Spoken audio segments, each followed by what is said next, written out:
Do you think it's fair to say that you are a professor on a mission to spread happiness? I am, completely. You know, about 4.5 years ago, I stepped down from a job running a think tank in Washington, D.C., and I was thinking, you know, what do I want to do with the rest of my career? I've got lots of years left. I have lots of ideas left. And I thought about it, I prayed about it, and I decided I was going to spend the rest of my career as a social scientist, spreading the science and ideas of happiness to lift people up in these bonds of happiness and love that they really seek. And I think I can do it with science and ideas. I said, how do I get it? I didn't exactly know how I was going to do it, but I figured it out over the last 4.5 years, and it's what I'm going to do for the rest of my life. I mean, you have the most popular class at Harvard. People want to be happy, and they want to learn about happiness. What do you make of that? Are we, as a society, that unhappy? Well, we could be happier. This is the thing. And nobody's going to be happy, per se, because to be completely happy would mean we don't have negative emotions, which we need to stay alive.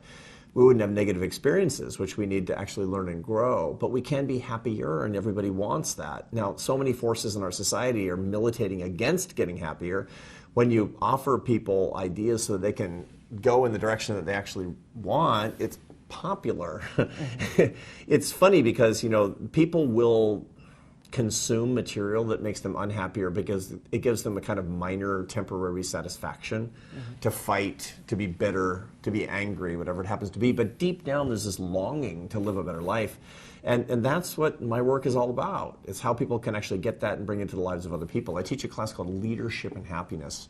And it's not just for people who are going to be CEOs. I teach it at the Harvard Business School, so a lot of them are going to be. But the truth is we're all leaders.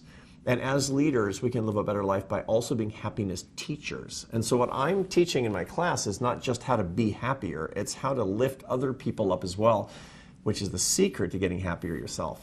Yes, it's not about, it's making you happy, then I can be happy because I've made you happy. So what are some, and I know, you know, this is a science and it's hard to boil it down for a 2-minute piece, but what are the steps? What are the things that people can do to be happier? Yeah. To begin with, we get a lot of things wrong about happiness. We think it's a feeling. It's not.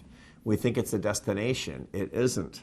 We can't be completely happy. We can be happier, which means it's a direction, not a destination. And it's not a feeling. The feelings of happiness are evidence of happiness. Like the smell of the turkey is evidence of Thanksgiving dinner. And so once we understand those things, we can moderate our expectations and we can actually put together real strategies in our life that can work. So for example, if it's not a feeling, what is it? And the answer is it's a combination of enjoyment and satisfaction and purpose.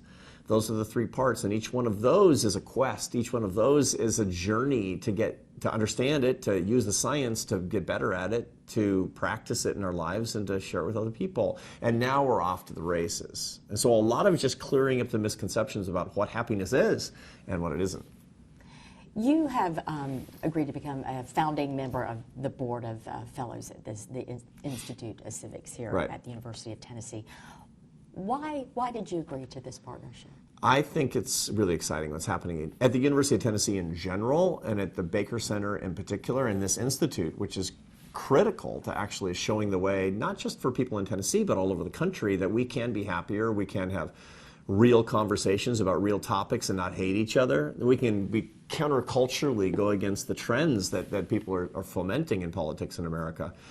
That will lead to a happier country and also more productive and make more progress where we're richer and better than we were before. So when I see a place that's dedicated to that, I'm going to be part of it. That's the bottom line. You know, and it also kind of helps that it's in Knoxville, Tennessee, which is one of the most beautiful places I've ever been, and the people are nice. I would agree with that. I would definitely agree with that. Do you feel, and as I was enumerating the situation yesterday in Washington, there was another one when a senator confronted someone from the Teamsters and they were about to have a fight in a Senate subcommittee. Is it because we're so unhappy that we are becoming much more uncivil? Would you put the two together? Yeah, and there's a couple of things going on with that. Part of it is that our culture is changing, and so we're rewarding people that are not normal. We're rewarding not normal people and making them leaders. You know, the truth is that you wouldn't have done these outlandish, conflictive things that we often see on TV. You wouldn't insult people in public, even when you completely disagree with them. You wouldn't do that. And you'd be ashamed if your children did that. And yet we're voting for the bullies that are doing that on both the right and the left. And that's a big problem. You know, we're rewarding people with leadership positions that are engaged in outlandish behavior that we would find to be completely unacceptable in our lives and in our families. And that's one of the things that we actually have to understand, that we need normal people with good values that are representing us, as opposed to rewarding the people that don't represent us in the moral values that we hold so dear. And that's probably the biggest problem that we have in a highly polarized environment of politics today.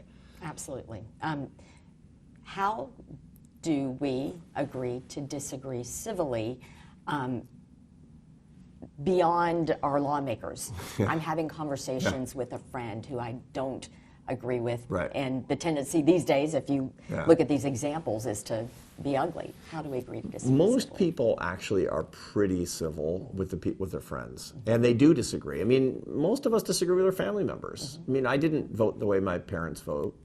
My kids don't vote the way I vote, but it's not a problem. It's actually sort of funny when we talk about it. We're not bitter about it. It's actually perfectly fine. We're grown-ups, and we're generally pretty good at disagreeing. The problem is there's a lot of outrage theater that suggests that we don't care enough unless we're really angry. There's even a bumper sticker that I see in Massachusetts: if you're not outraged, you're not paying attention. I mean, really? Is this the way you want to live? And this is the whole point. You know, the truth of the matter is that people are not stupid and evil who disagree with us politically. They're American citizens who happen to disagree with us on politics. And the only way that you can, in your head, blow this up into some major controversy where it is a fight between good and evil is if politics is your religion. And politics is a very bad religion, except that it's become kind of a cult for a lot of people. We have to put it in its proper perspective. Look, I know there are major disagreements. I have strong opinions on things. But people who disagree with me, I want to hear from them first, not last, because I might be wrong. And if I am, I don't want to know last. Mm-hmm. I'd like to know earlier. Plus, it's actually kind of interesting to hear the perspective on people who are not mad at me and don't hate me, and they're just kind of telling me some things, even if I find them a little bit outlandish. Look, this is America. This is based on the idea that competition is good. Competition in economics, it actually leads us to pursue our excellence and get jobs that suit our talents, and to be able to start companies and to be upwardly mobile. Mm-hmm. I mean, our ancestors were immigrants. They weren't coming here for a better system of income redistribution. They came here for opportunity, and that's based on competition. Competition in politics is called democracy, where you don't want uncontested elections. It's no fun, it's no good, it's mediocre. And the same thing is true when it comes to ideas. We need a competition of ideas. It's fundamental to a free society. And competition means you can't shut down the other side. You know, the Yankees don't bomb the team bus of the Red Sox because that's not competition anymore. That's cheating. You know, and the same thing that we're doing in so many college campuses of cancel culture and shutting people down, or at the Capitol in Washington where we have this uncivilized behavior, or where we have presidential candidates saying that the other side is unpatriotic morons because they disagree with us. That's just like bombing the other team's bus. It's actually not competition, which is highly collaborative, at least the way we understand it in the United States, and that's what we need more of. It's talk about this and who you did this with. Yeah. How did this come to pass? So, it's writing with Oprah Winfrey is a pretty interesting experience, I have to say. I read a column in The Atlantic, and I have about 500,000 weekly readers. I don't know who they are, because you are, that's great, I'm so happy to hear that. And I just sort of send it out. I write it, and it's my offering, and I say a little prayer, and I publish the column, and who knows? And it turns out that one of my readers from the very beginning was Oprah Winfrey. She reads my column every single week. And during the coronavirus epidemic, she was reading it assiduously. She was locked down like everybody else at her house in Southern California. And she started looking forward to it. And then I had a book that came out in 2022 called, From Strength to Strength. It's about getting happier as your life goes on. And she read it on the first day and called. This is Oprah Winfrey. And I'm like, yeah, and I'm Batman. It was Oprah Winfrey. And she said, we should do something together because I like this. I'm like, yeah, okay, whatever you want. I mean, because she's awesome. Yeah. I've been a fan of Oprah Winfrey since I was a young guy, since I was probably since I was 21 or 22 years old. And that was a long time ago because she's had this storied career. Mm-hmm. And so I went on her podcast, and we got to know each other, and we were sort of texting back and forth. And she said, you know, if I still had my show, I'd have you on 30 times to introduce people to the science of happiness to a mass audience. So instead, why don't we just write a book together, and I'll kind of host the conversation in the book the same way we would do a show. And so we did that. Over the past year, we wrote a book.